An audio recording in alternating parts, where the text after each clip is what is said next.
In the startup stage, it can feel like you're working nonstop, and you might be, but it's not forever. And your partner and family needs to know this and support you through it. Take up the slack knowing it's just a stage and that the benefits down the road will blow their minds. That's your responsibility to hold up your end of the arrangement with them. If you don't, they have every right in the world to call you out on it, and it might cost you more than you ever thought. Those are the words of every business owner who lost their family because they didn't do their part.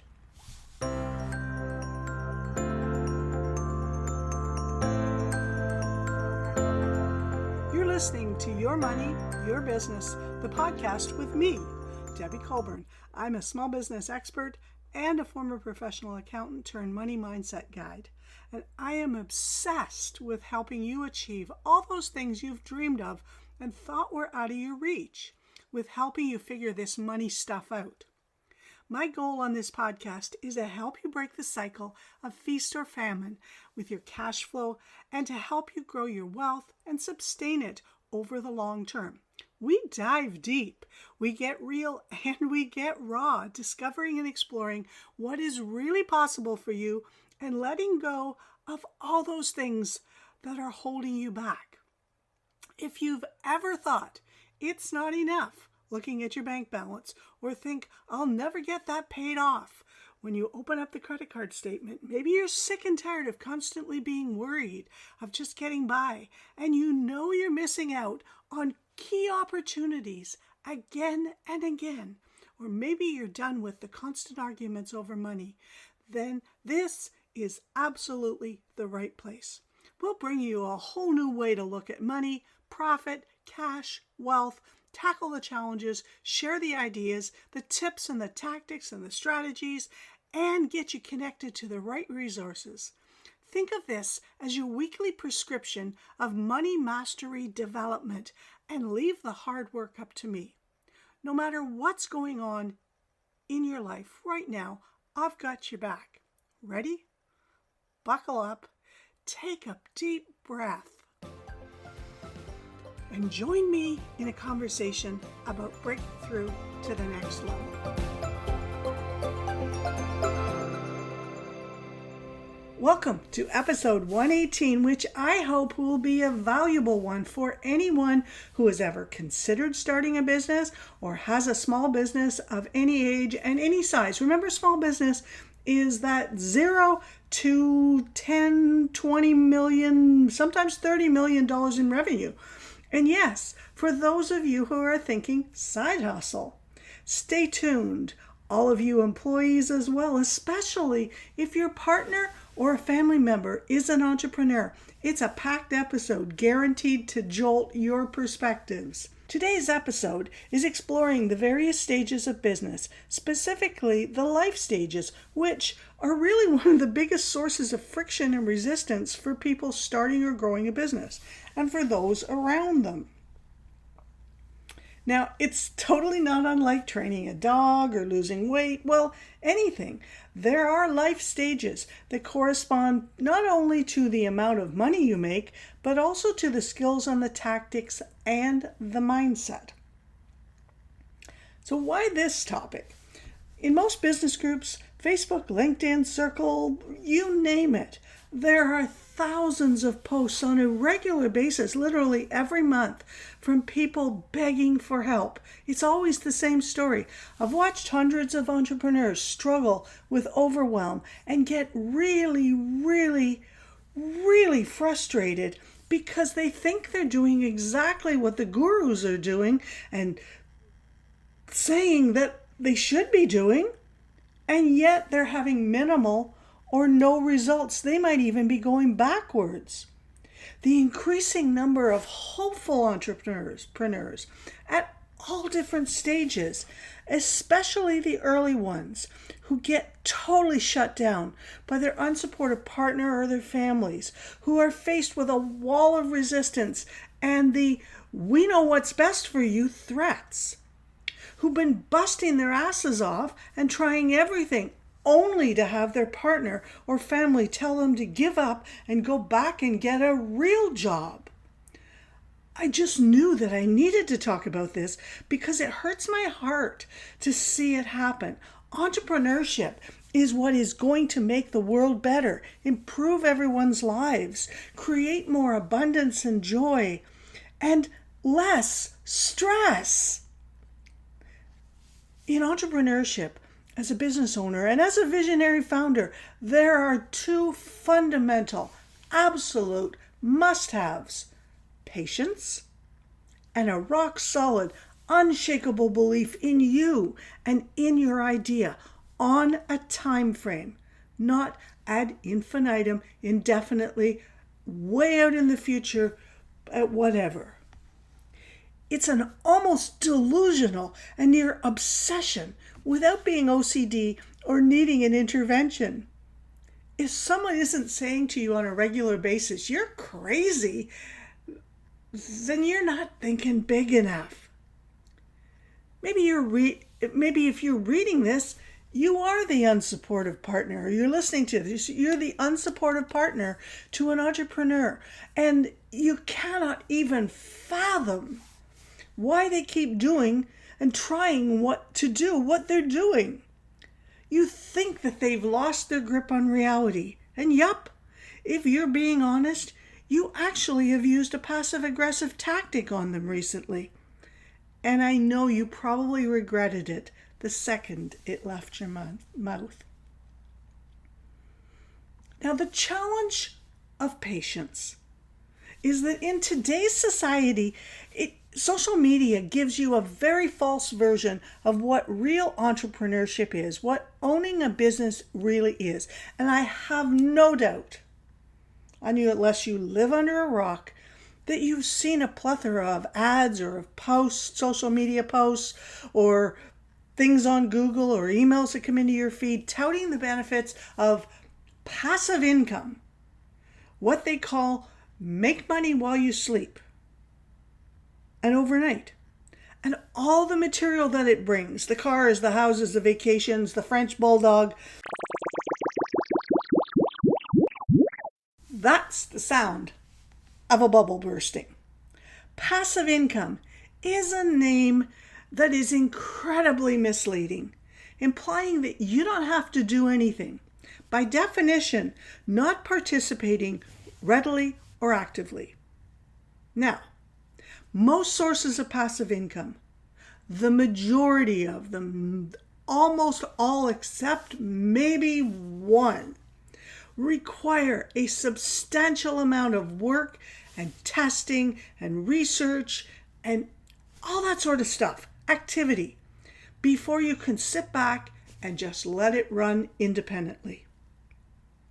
And even then, it's not independent. It needs maintenance. It requires patience, just like every other type of income or business. Or maybe you've seen the "I made over $1 million a year" posts, or "we only work 3 hours a week," or maybe you've seen some of the tragic stories of people like Dave Hollis, who was a former Disney VP turned self-development guy, whose life ended in a tragic narcotic cocktail, even though he was in a mastermind of some of the top influencers in the world today, suffering from depression, and only he knows what else that messed with him. Patience is the world's most valuable asset. It is the most valuable asset that any human could possibly have, no matter what you do. Now, there is something called the big mind mélange. If you knew all the steps, the skills, the tools that you need to start and grow a successful, a financially robust business of any size, you'd likely throw yourself off a bridge, resign yourself to doing something that your heart is not really into. That doesn't light you up, or it doesn't create waves of inspiration. And here's the reality. Most business owners can't tell you what they actually did. They just can't.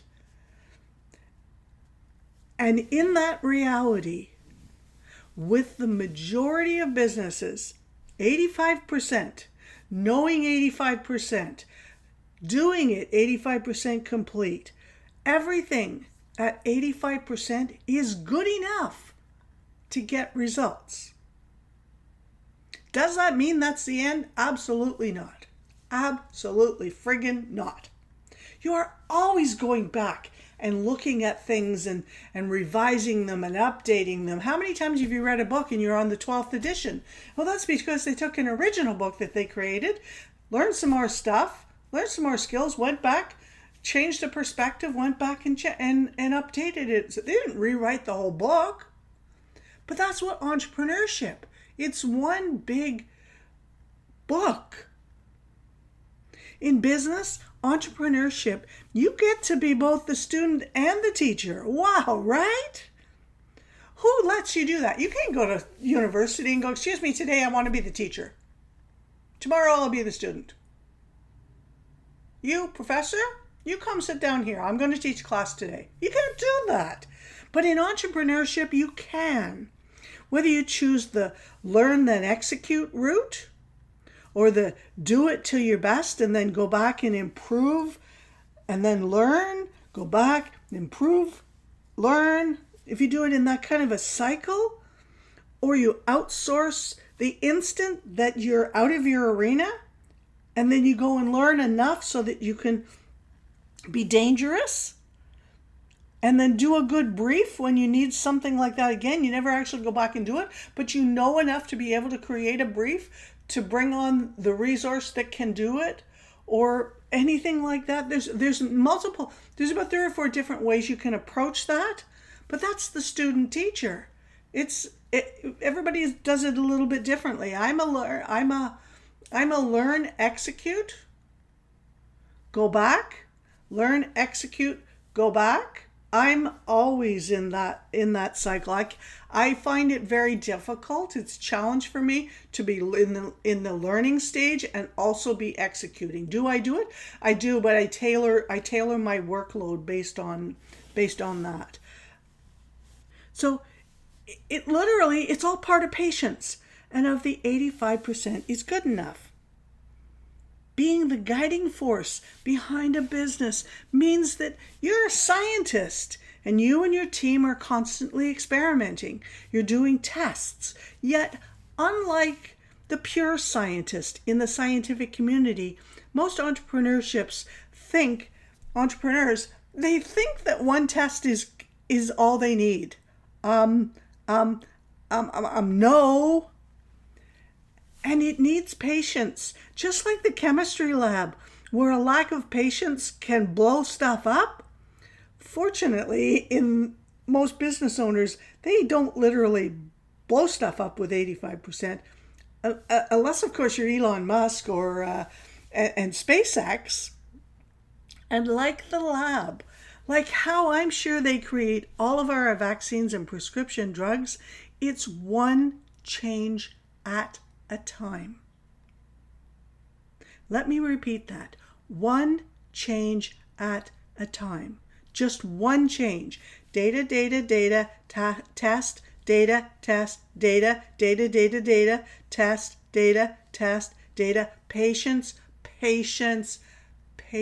I cannot say it enough. To you, the business owner, and to you, the partner. And when I say partner, I mean husband, wife, brother, family, business partner. Patience. It takes patience. So if you consider that the mentors you follow, the coaches who guide you, and the business leaders you follow use that process, and what you see on the socials, in their courses, in their coaching, all excludes all the little wee tweaks and modifications they made on their way to success. What does that actually tell you? You wonder why you're frustrated. Because you're actually not getting the true picture. There's pieces that somehow or other you have to stumble through. Ask any business owner that's been at it successfully for a while, and they will all tell you they wish that they had a record of everything they did. what worked, what didn't work, where they found an answer, what changed. For most of us, while strategic and planned out at various levels, much of it is seat of the pants, gut instinct, quick decision making. Well, let's just call it. It's women's intuition. You hear all the time, we've made all the mistakes so that you don't have to. But what if you need to make the mistakes? What if that template you are using works for them because of what they didn't realize they know, and so they can't share it with you? Because they forget all about the microscopic things that they did, the thoughts that were in their head at the time that they did it, all of that stuff. This is the big misconception in the world of entrepreneurship. Now, as I said, this episode is all about the stages commonly referred to in business. And it's important to understand these things. All you need to do is Google the stages of business to discover that even the Google world can't agree on how many there actually are. Is it 4? Startup, growth, renewal, maturity/decline? Or is it 5? Existence, survival, success, takeoff, resource maturity? Or is it 7? Seed, startup, growth, establish, expansion, maturity, exit? Where do you start when looking for guidance? Where is your understanding of the skills, the tools, the experience that you or your partner are bringing to the table and that you need? Are you starting with a seed, an idea, or did you buy something that was already started? What is the goal at the end? What if your partner thinks you're at one stage and you're actually not there? I remember so clearly taking my awesome business plan for the Summit, my 7,000 square foot training facility for high performance dog sports, to a man that I'd been referred to, who connected new entrepreneurs from a program that I was in to banks under a special financing program. And the business was new for me, but not my first business, nor was I new to running and growing a business. And here's what's interesting, and I can tell you in looking back. In order to get into that program, I actually dumbed everything I knew down. And I dumbed down my resume. And I just made so that I could get into the program. And I told myself just to shut up, don't challenge him, don't share what you know, and so on. And it was a conscious decision. But here's what happened. The business plan, which, like I said, was awesome, which, by the way, you don't really need in such detail. Literally, a business plan is out of date by the time it's published. Clearly laid out my plan to build and to grow it with the intention of selling it in 7 years. And I remember his words so clearly, and I heeded them. A mistake that I will never, ever make again.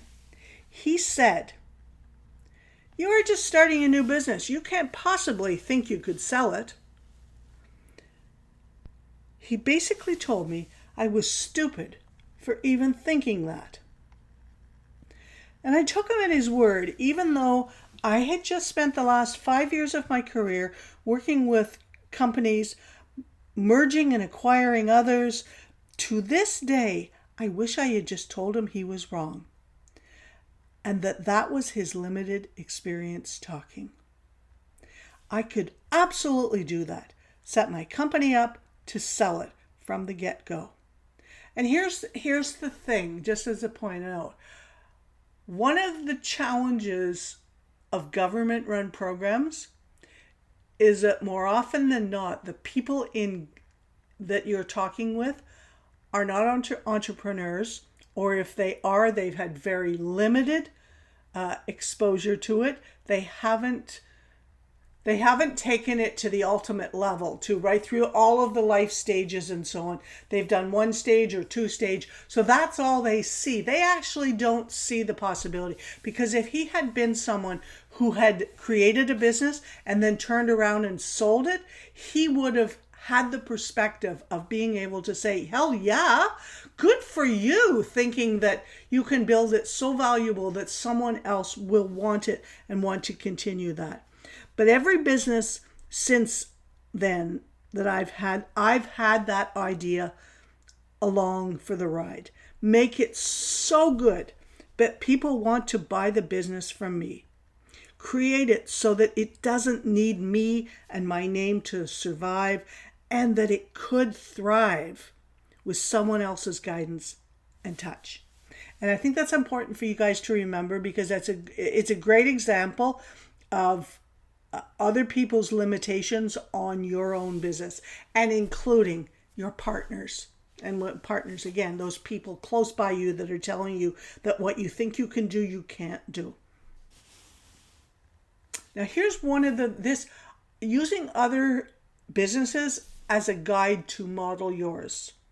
So often I think we all do this to some extent, yet lately I've really been focusing on what's called a category of one, my own sub niche, and I'd like to encourage you guys to consider that.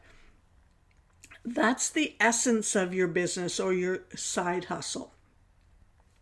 As online business becomes more popular, and as a topic becomes more popular, it becomes harder and harder to stand out. Just look in the field that I'm in the let's call it the money and finance industry. It's everywhere. But all that advice is not the right advice for everybody. There is a crap load of generic advice, which is actually taking certain groups of people the wrong way.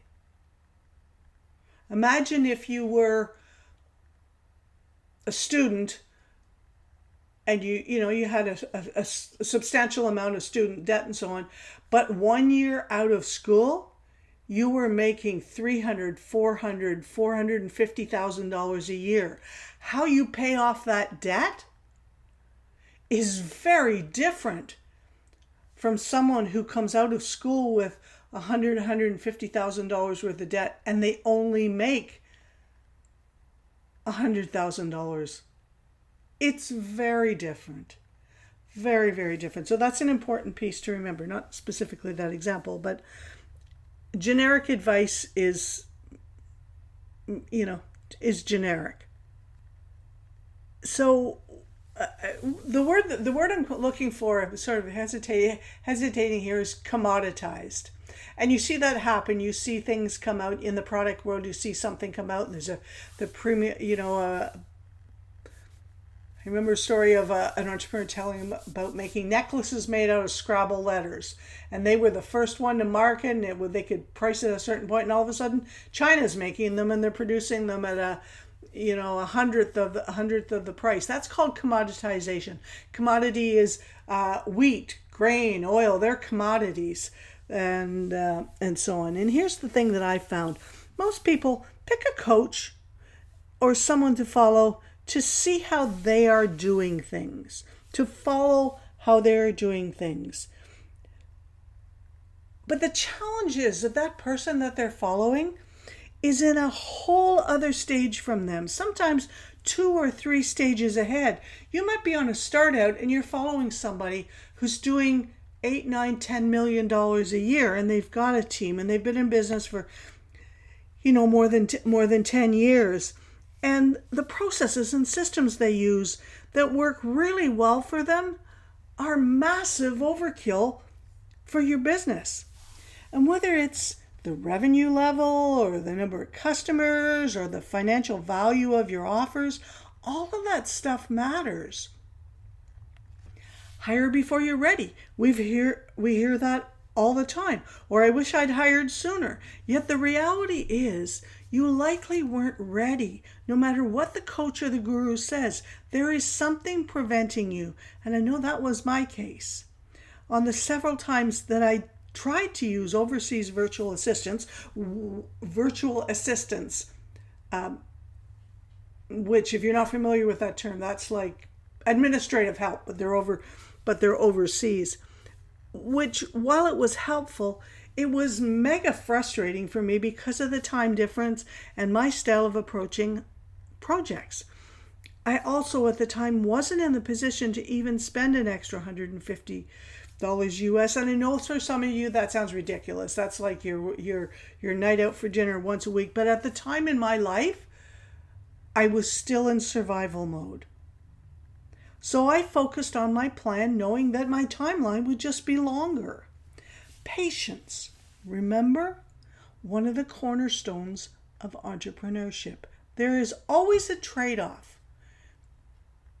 To a certain degree, you can throw money at something, but it doesn't always fix everything, and it certainly doesn't reflect pure you.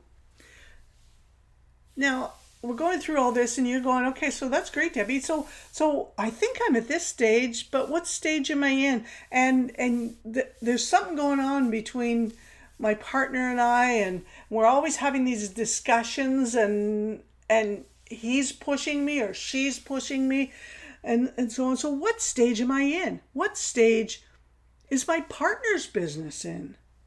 The reality is that not all businesses go through all stages. Some never actually make it out of startup. Some just stall out without ever getting into the growth stage, and it's so sad. They just fizzle out and die. And some just seem to leapfrog over a stage without any hiccups.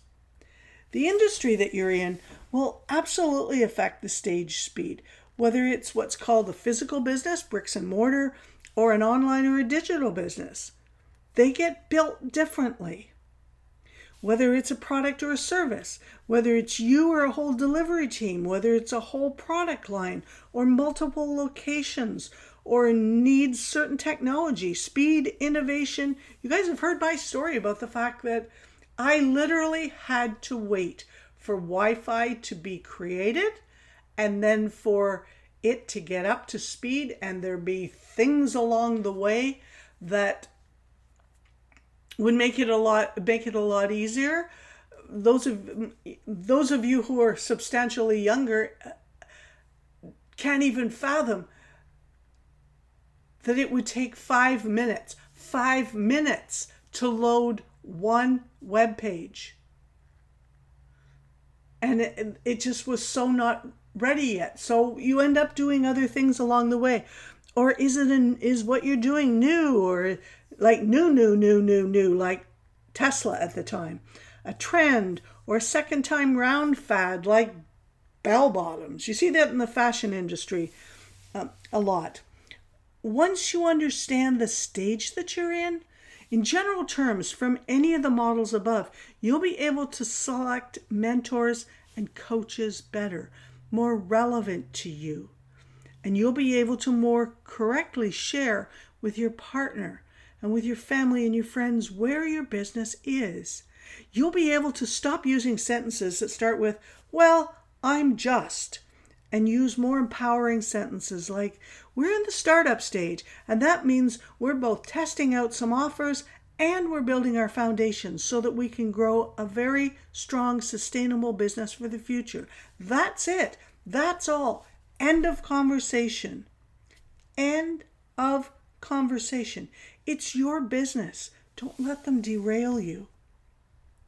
And if you happen to be someone who has been in business for a while, who set up their business to sell, and you know you haven't reached the business's full potential, yet it's providing you and any other shareholders and founders with a great income and consistent cash flow, then now is the time to start looking for a buyer, to start setting up the business. It's funny. Most people think you should start looking for a buyer when you're done with the business. But just like your products and your services that sell an outcome, a potential, you really want to be able to position your business's potential. Not try to sell it once it's on the decline. try to offload it or fire sale it. Maybe that's so far out you can't even consider it. But that's what business is all about. Plan, deliver, tweak, upgrade, or delete. Rinse and repeat. That's business. The most important stage for any business is, drum roll, the startup stage. No matter what your aspirations are, the stronger, more sustainable your foundation, the better positioned your business is. And while you can spend too much time here, it is a stage that needs your undivided attention. In the startup stage, it can feel to you and to everyone around you like you are working non-stop. And you might be. You might be doing some busy work too. But it's not forever. And your partner and family needs to know this. And it'll help them support you through it. Take up the slack, knowing that it's just a stage. It's the longest stage typically, but that the benefits down the road will blow their minds. That's your responsibility, to hold up your end of the arrangement with them. Because if you don't, they have every right to call you out on it. And it might cost you more than you ever thought. Those are the words of every business owner who lost their family because they didn't do their part. That didn't align with their actions, with what was most important to them. You must understand that if family is important to you, there needs to be open, clear communication with timelines, with rules. Who is going to do what? How are you each going to support each other? Who needs what, when, in what stage? In the startup stage, it's likely you're doing everything yourself. Again, it's not forever. It's here where logging your systems, which feel like a waste of time at the time, will set you up for future growth and success as you bring on a team. At the startup stage, you should already know what you want your business to look like. Will you have an office or be 100% virtual or hybrid? What will your team look like? 2, 4, 5, 10, 25, 100 plus people? Will they be remote or in person, part-time, full-time, contractor, combination of that? You must know all of these. And yes, some numbers too, but that we'll talk about in another episode. When you don't know all of these things, it's impossible to communicate where you are, what your next steps are, how long things will take with your partner, with your family. And that's why they get frustrated, because you don't actually know what you're doing. At the startup stage, your most important job is to generate those first sales. I can still remember my very first sale in the Fit Body, Fit Mind dog, my online fitness business. And I still have it. So if you have a dog and you're looking for something, you're looking for fitness, wellness, brain activity, mental stimulation, I'll put the link in the show notes. It is an amazing place to go. I remember the person's name. That very first sale. I remember her dog, what she did for a living. That one sale confirmed that I was on the right path. Now remember, the Fit Body, Fit Mind dog online was an evolution from the Summit business training facility where I had been teaching in-person fitness classes, but it was a new evolution. It was something different. It was online. There wasn't a physical place to do it, and it was not even in the same city. The person came from a completely other country. And then the 9 that came after that, over the next 2 weeks, at the startup stage, the revenue likely exceeds the time and effort you are putting in. It doesn't always work that way, but it's pretty common for that, at least for the first while. And that should be time invested in marketing and foundations. That's it. Don't waste your time on fancy websites or logos or branding or anything. You want to be focusing on sales and marketing because you need that money to do those other things. And you need that time. You need to fine-tune your offer. Some of us have an advantage and a disadvantage if we already bring expertise from our career in there. But still, the website is irrelevant. Yes, it's great because you can get by with an Instagram account. The whole thing is very much like a bell curve. And when I say bell curve, I really don't want you to be looking at the downside of the bell curve. But eventually, over the longest timeline, eventually all businesses will cease. They may be absorbed into other businesses. They may just decide that they're going to get closed and shut down. Sometimes people buy them and they have another thing. Sometimes they burn down and people don't continue. Sometimes there's a pandemic and that's the end of it. But over a long time frame, a short and a long time frame, every business will experience a bell curve of growth and decline. The startup stage makes absolutely no sense to most partners and families. So going on the defensive is not a good strategy. Showing them the map. You have a big white board, right? A dry erase board? Because if you don't, then I want you this week to walk yourself down to your office supply place or go on Amazon. Probably not the best place because they charge these, because it's a weird shape, but you could, and get yourself a big whiteboard. Life happens in business on the whiteboard. And outlining what's next and when that's going to happen is a great step in communication. Now, as we go through all of this, there's a burning question out there that everybody asks. It's your partner's already asked it. I know that. Your family's already asked it. My mother asks it all the time. When does the money come? And if you've been following me for a while, you know that we coach our clients to use the profit first method. Mike Michalowicz's profit first, which means that literally from the first dollar you make, you are running a profitable business always. If you have $1,000 coming in and you take 1% profit, that's $10 automatically out of that, you have $990. If you can't run your business on $10 less, on $990, then you have a problem. And also, we teach that you should be getting yourself into the habit of paying yourself a regular amount, a salary. And I want you to check out the episodes on Profit First in the podcast to learn more. I popped the links down into the show notes. Yet most partners, your husband, your wife, your boyfriend, your girlfriend, your business partner, they don't really care about these numbers, do they? Yet most partners, your husband, your wife, your boyfriend, your girlfriend, your roommate, or your business partner, they don't really care about the numbers themselves, do they? If they're supporting you. What they really, really want to know is when are you going to start contributing to your share of the expenses, right? That's the question they're all asking.